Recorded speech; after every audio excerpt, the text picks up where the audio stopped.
Hello students, आप सभी को हमारे channel conceptual study with Ritesh में एक बार पुनः स्वागत है। और आज हम सेमेस्टर 2 इकोनॉमिक्स के कोर 3 और कोर 4 के लिए सिलेबस लेके आएंगे आ गए हैं, जो डायरेक्ट वीडियो की ऑफिशियल साइट से। जैसे कि आप देख पा रहे होंगे, सेमेस्टर 2 इकोनॉमिक्स कोर 3। इसमें आपको पढ़ना students core economics 3 principles of micro economics, micro economics के बारे में पढ़ना है। ये फुल मार्क्स 80 होंगे और 3 घंटे का होगा। आगे देखते हैं students. Candidate will have to answer 4 questions out of total 8 questions. Question number 1 will be compulsory. 4 question बनाने हैं स्टूडेंट्स, 8 क्वेश्चन रहेंगे और 1 क्वेश्चन कंपलसरी होगा। Comprising 5 multiple choice questions of 2 marks each and 2 short answer questions carrying 5 marks each। 2 marks का 2 short answer वाले question होंगे, ठीक है स्टूडेंट्स, और 5 नंबर वाले भी होंगे। Course description. This course introduces students to the basic concepts in microeconomics। Microeconomics का बेसिक कंसेप्ट जो है उसको पढ़ना है कोर 3 में। Microeconomics deals with the aggregate economy, economy के साथ एग्रीगेट और डील्स करने के बारे में बताएगा। In this course the students are introduced to the definitions की परिभाषा, मेजरमेंट के बारे में पता चलेगा। Micro economic variables like GDP के बारे में, कंजप्शन वैश्वीकरण वगैरह के बारे में, सेविंग यानी बचत के बारे में, इन्वेस्टमेंट के बारे में, balance of the payments. The course also discuss various theories of determining GDP in the short run। इतना चीज़ों के बारे में बताएगा स्टूडेंट्स।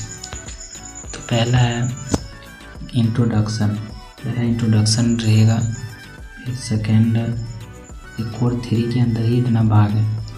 पहला इंट्रोडक्शन, माइक्रो इकोनॉमिक्स का इंट्रोडक्शन, परिचय। उसके बाद नेशनल इनकम अकाउंटिंग, मतलब राष्ट्रीय आय के बारे में। फिर डिटर्मिनेशन जीडीपी के बारे में है। फोर्थ में national income determination in an open economy with government के साथ इकोनॉमिक। फिर 5 नंबर में है मनी इन मॉडर्न इकोनॉमी, आधुनिक समय में जो है आधुनिक अर्थशास्त्र जो है मनी के रूप में, मतलब मूल्य, आधुनिक अर्थशास्त्र का मूल्य।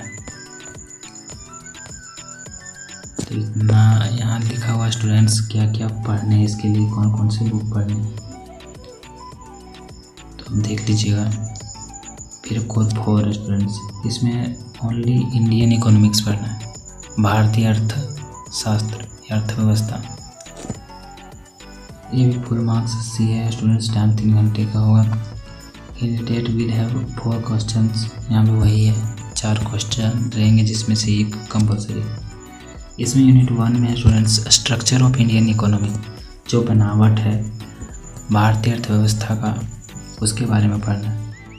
इसमें भी दिया हुआ है students basic features of Indian economy, basic features के बारे में।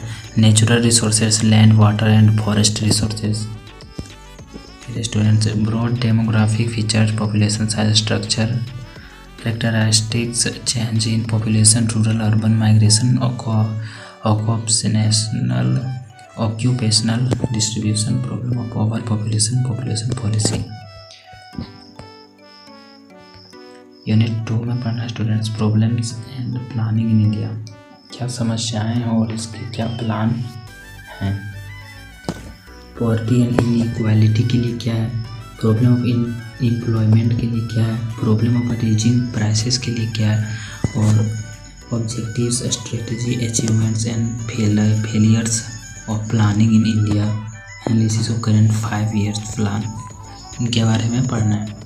New economic reforms, liberalisation, privatisation, globalisation and its progress. इसके बारे में कैसे प्रोग्रेस हो सकता है उसके बारे में पढ़ना। यूनिट 3 में स्टूडेंट एग्रीकल्चर एंड इंडस्ट्री, कृषि और इंडस्ट्री, फैक्ट्रियाँ वगैरह हैं उनके बारे में यहाँ पढ़ना है। Nature and importance of agriculture, trends in agricultural production and productivity, factors affecting productivity. वही प्रकृति किस प्रकार महत्वपूर्ण है कृषि के लिए, और ट्रेंड्स इन एग्रीकल्चर क्यों ट्रेंड में है उसके बारे में बताना। लैंड रिफॉर्म्स, जो लैंड रिफॉर्म्स हो रहे हैं उसके बारे में। New agricultural strategy, green revolution and agriculture reforms, जो रिवॉल्यूशन है स्टूडेंट्स उसके बारे में आफ्टर 1991। ठीक है। फिर rural credit and agricultural marketing, rural credit जो है और एग्रीकल्चर मार्केटिंग उसके बारे में। Industrial policies of 1948 and 1956 and 1991, इसके बारे में है क्या क्या पॉलिसी चाहिए। फिर students large scale industries, present position and problems of sugar, iron and steel, jute, cotton, textile industry, इनके बारे में पढ़ना स्टूडेंट्स। फिर students cottage and small scale industry, growth, importance and problems, क्या प्रॉब्लम है ग्रोथ वगैरह में। External sector and economics of Jharkhand, तो झारखंड के एक्सटर्नल सेक्टर के बारे में पढ़ना इकोनॉमिक्स, यानी कि कुल मिला के इकोनॉमिक्स ऑफ झारखंड ही पढ़ना। Role of foreign trade, composition and direction of India's foreign trade and FDI, basic feature of Jharkhand economy, mineral and forest resources, agriculture in Jharkhand. Thanks for watching students. इसी तरह के वीडियो पाते रहने के लिए हमारे चैनल को सब्सक्राइब करना ना भूलें, लाइक करें और कोई समस्या हो तो कमेंट करके अवश्य बताएं। धन्यवाद।